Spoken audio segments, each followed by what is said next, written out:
Salam sama guys, j'espère que nañ ci jàmm. Alors tey dama ñëwaatoon yéen seen beneen vidéo pour wan leen naka ngay def ba créer sa page Facebook. Une page Facebook pour mën a créer des publicités ou bien nga ci communiquer avec say fans. Pour def loolu nag da ngay ñëw surtout à Facebook. Ensuite nga ñëw ci 3 points yi signifie prise d'option nga cliquer ko. li ñuy def mooy dañuy ñëw fii ñu cliquer page. Ensuite nga utilisé étape bi fekkoon yow nag sa fii amul benn page nga utilisé étape bi da lay utiliser beneen étape di la wan di la signaler que fii mën nga créer page ak njëriñu page. léegi li ñuy def mooy dañuy ñëw fii ñu def créer léegi weesul fii nag une page est un espace où les gens peuvent communiquer publiquement avec votre entreprise, votre marque personnelle ou votre organisation. Vous pouvez par exemple présenter vos produits et services, collecter des dons et créer des publicités. Des millions de personnes découvrent intéressant avec des pages tous les jours. fii mu ngi lay signé mu résumé logo mu ne page espace boo xamante ni si mën a communiquer publiquement sa entreprise wala sa marque personnelle wala nga ciy créer sax ay publicité. parce que nag ñaari méthode nga ko mën a user. benn méthode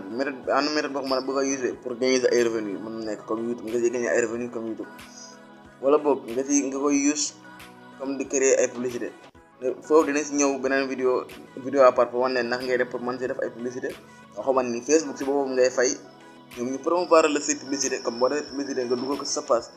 nga fay Facebook ñu promouvoir la loolu nan lañ koy defee di si ñëw si yéen ci beneen vidéo pour wan leen naka la ñuy defee loolu mais pour ñu ñuy kaa dañuy ñëw fii ngi def commencer. Ensuite ñu cliquer commencer fii mu laaj la ban nom ngay jox ban tur ngay jox page bi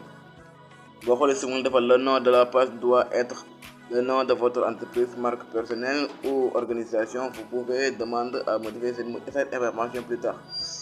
am na nom de page dafa war a dëppoo ak sa entreprise wala sa marque wala sax bu nekk da ngay créer da ngay def vente en ligne wala sax am nga benn site daal boo tijjoon site boobu nga bëgg koo gën a may doole mën nga ñëw fii nga def turu site boobu noonu ubbil ko page li ngay jàllale site bi nga koy jàllale fii en même temps wala ngay jàllale fii yeneen yi nga koy jàllale site bi. voilà li ñuy def mooy dañuy ñëw jox ko ñu jox def tur bi ñu def tur bi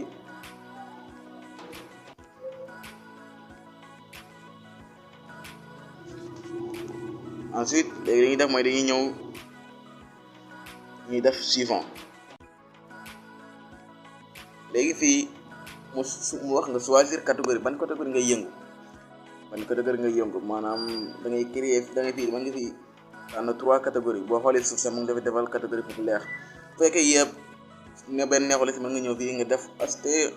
une catégorie nga cliquer ko nga choisir ban catégorie nga nekk di yëngu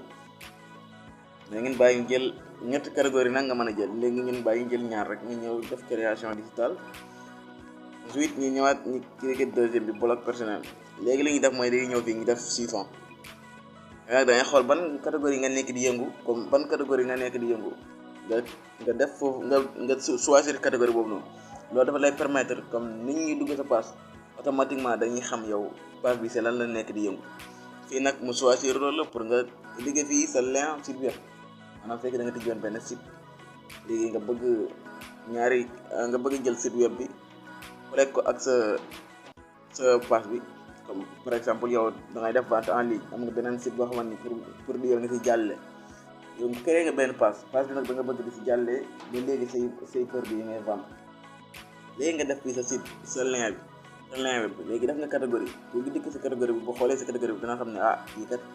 ci affaire day vente en ligne léegi bu duggee xool produit yi fa nekk mais li muy xool ak lu mu fa gis du benn mën na ñëw mu cliquer si lien bi jàll si sa site yëpp xool foofu noonu peut-être mu gis wala mu soxla ba léegi am nga option nga def fii ignorer mais ñun ñun suñu cas dañuy pare fii suñu lien léegi xool nañ lien bi li ñuy def mooy dañuy ñëw fii ñu def suivant encore léegi fii mu lay laaj miniature bannière kon ñu acheté fii benn image ak def logo fii de mën nga def ignorer mais ñun pour ñun suñu cas dañuy def bannière mais duñu def logo dañuy def fii ñu def acheté ñu def encore une photo ñu cliquer benn photo voilà parce que moom modifié woon nañ benn photo pour lii pour vente en ligne dañuy xaar mu traité. voilà connexion moo xaw a solo tuuti rek léegi ñëw na léegi ku dugg ci page bi automatiquement boo gisee photo bii nii te gis nga def vente en ligne di nga xam kii si lan ban lii lay yëngu. ensuite nag boo cliquer si logo si compte yi ba dugg ci nga xool catégorie da nga xam ne waa kii kat lii ak lii lay yëngu. léegi nag li ngay xool si information li ngay gis information bu la doyut mën nga cliquer si lien bi mu jàllale automatiquement si sama site nga xool foofu noonu peut-être nga gis yeneen information. léegi nag ñu ñëw bi ñu def terminer ñu cliquer terminer pour terminer suñu compte voilà c'est ça. léegi nag ku doon xool ay affaire ku doon soxla ay bagages yoo xam ne dafa bëgg jënd dara ci internet bi muy recherche ba yàlla def mu tëb ak suñu page bu duggee automatiquement ci page bi day dugg bu duggee automatiquement ci page bi li ngay gis ci mooy création digitale nga xam ne kii kat lii ak lii lay yëngu. léegi nag boo duggee site bi nga xool li ngay gis doyul la li ngay def mooy da ngay ñëw fii surtout ci lien bi nii nga cliquer ko mu yóbbu la direct sama beneen site web di nga présenté foofu noonu nga xool li ngay seet ba xam peut-être da nga gis foofu noonu soo bëggee mu defee say information nag mën nga ñëw fii nii fii ba léegi je suis là. yow fekkoon ni que da nga comme yow da nga ubbi ci benn place nga bëgg ko créer benn page comme ni ma waxoon ci ginnaaw nga bëgg ko créer benn page pour sa bagage wàccee nga defal sa bopp publicité nga jàlle ko ci YouTube ci Facebook bi ci sa page Facebook nga fay Facebook mu promouvoiral la ko nit ñi gis ko. léegi nga bëgg nit ñi nag buñ gisee sa publication yi jo jar ñi lay laaj fan nga nekk wala sans da ngay def fii nga ñëw nga def ci là nga choisir ban lii nga nekk nga publier ku dugg ci page bi automatiquement day xam ne kii kat fii la nekk localisation fii la aywa sax mu lay envoyé ay SMS di la laaj kii que ce soit. kon gars yi tey lii la lay isi loolu fekk ni ki vidéo bi neex na la mën nga aimé nga wax sa xalaat ci commentaire yi.